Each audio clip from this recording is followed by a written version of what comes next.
La mecque de la boxe thaï, c'est le Lumpini Stadium, le nirvana de chaque combattant. Tous rêvent de boxer un jour dans cette arène créée et gérée depuis 1956 par les militaires. 3 fois par semaine, les meilleurs boxeurs du pays s'affrontent sous le toit de tôle ondulée du fameux Lumpini. Seuls les meilleurs auront droit à l'honneur suprême, voir leurs noms et leurs photos affichés au fronton du stadium, au firmament des champions. Le Muay Thai ne fait pas vivre que ses combattants, mais environ 200 000 personnes à travers le pays. Outre les entraîneurs, leur encadrement et les militaires chargés de l'organisation, elle remplit les poches des commerçants ambulants. Et surtout des nombreux parieurs, car ici les paris sont autorisés et grandement conseillés. Ils rapporteront des bourses supplémentaires pour les vainqueurs, mais encore plus aux promoteurs. Les touristes se pressent aujourd'hui en masse pour assister à ces joutes guerrières. On a même créé pour eux des combats d'encadrement où de jeunes garçons se battent comme dans des cours de récréation. L'Occidental en goguette assistera aussi à des démonstrations scénarisées comme des matchs de catch. Ils donneront leur quota de frissons aux routards, sans pour autant les éclabousser de sueur ou de sang. Une fois ces joutes d'encadrement terminées, les paris lancés, on passe aux choses sérieuses, aux combats vedettes, où seuls les véritables champions peuvent être présents sur le ring.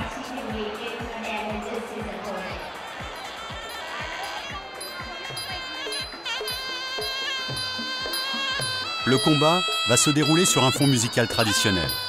Une musique lancinante qui rappelle celle des montreurs de serpents. Les musiciens adapteront leur rythme à l'intensité des combats.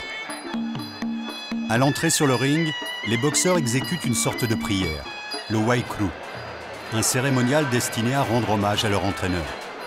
Le Waikru sera suivi d'une danse rituelle autour du ring, le Rammuay.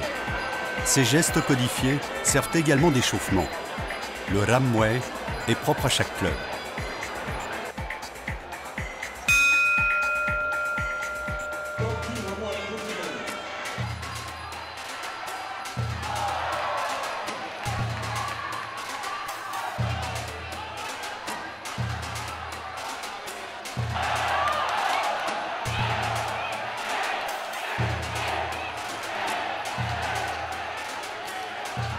Quatre heures avant son combat, le champion arrive dans l'enceinte où il a déjà triomphé plus de 60 fois.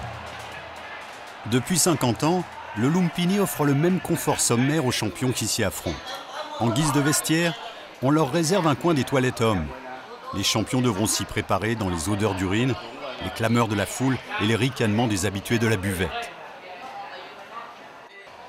Seules 2 tables de massage et les murs dressés d'ardoises, sur lesquels sont indiqués les combats de la soirée, séparent les promeneurs des professionnels. Tout ce beau monde semble détendu malgré l'importance de l'enjeu, car chaque club est doublement intéressé au combat de son champion. L'école joue sa réputation, mais surtout elle recevra environ 60% des gains générés par son poulain. En cas de défaite, plusieurs centaines de milliers de bahts peuvent ainsi s'évanouir. Un peu moins de confort pour les élèves, une vie quotidienne un peu plus dure et l'angoisse de la suprématie d'une autre école. Car la rivalité est grande entre les clubs. Les adversaires vont se préparer à quelques mètres l'un de l'autre, comme indifférents à la présence de leur entourage respectif. Chacun va subir une importante transformation physique. D'abord, un massage tonique effectué avec des huiles préparées spécialement pour le grand rendez-vous, dont seul le maître de l'école détient la recette.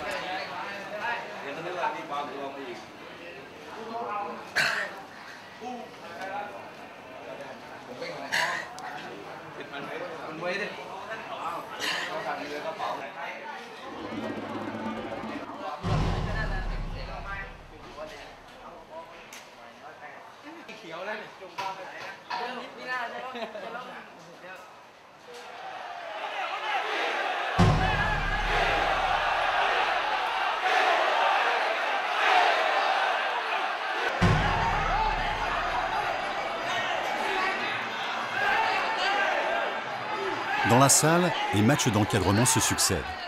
Au fur et à mesure du déroulement de la soirée, des boxeurs de plus en plus expérimentés s'affrontent. Les parieurs disposent ainsi d'un laps de temps supplémentaire pour échanger de l'argent. Les bookmakers font monter les enchères. Les billets à l'effigie du vénéré Rama IX changent de main.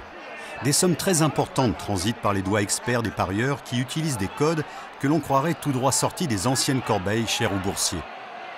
Le salaire moyen est de 3000 bahts. C'est pourtant plusieurs millions qui changeront de main ce soir-là.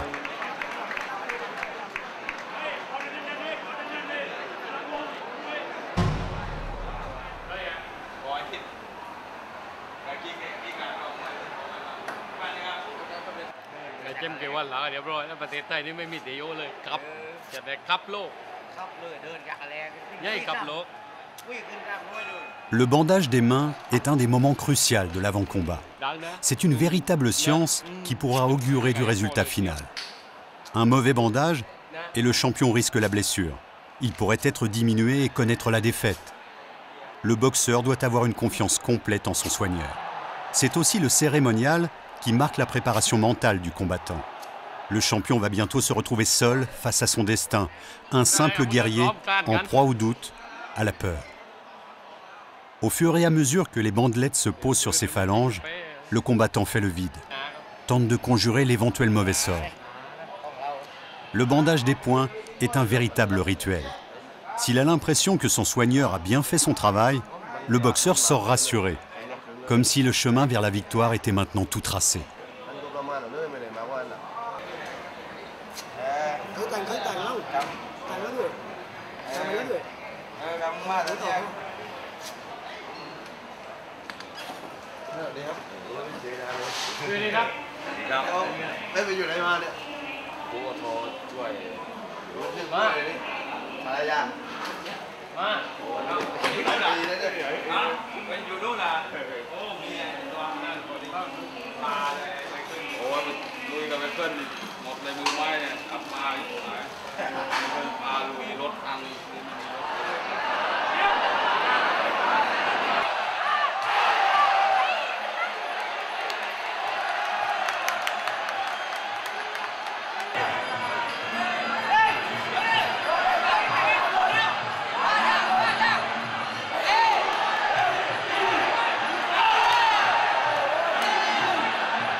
Ce soir, le combat va se dérouler en 5 reprises de 3 minutes.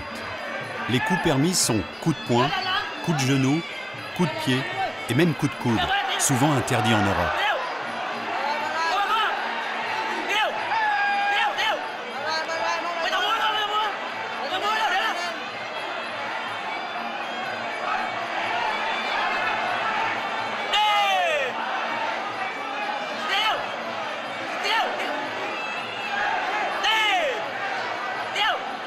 Le spectacle sera aussi dans la salle, où la frénésie des parieurs autour du ring constituera à elle seule une véritable attraction. Somporn vaut 1 million de bahts. Mais les parieurs savent aussi que les promoteurs de son challenger ont bien joué le coup. Ils ont réussi à remettre par 3 fois le combat. Le champion a peut-être relâché sa préparation. Le challenger a tout à gagner, le champion tout à perdre.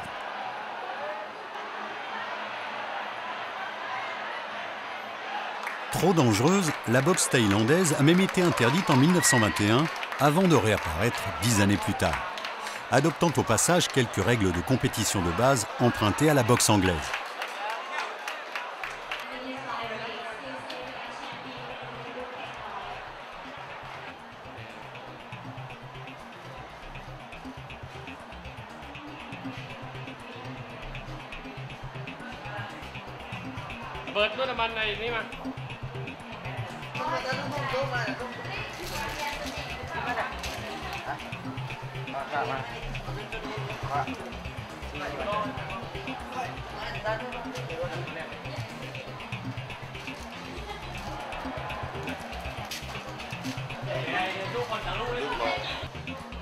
Les combats sont aujourd'hui encadrés par 3 juges. Avant chaque match, ils contrôlent que les gants ou bandages ne renferment pas de pièces métalliques ou d'armes. Sur le ring, ils comptabiliseront les points. En l'absence de KO, c'est celui qui en totalisera le plus qui sera déclaré vainqueur.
Pak.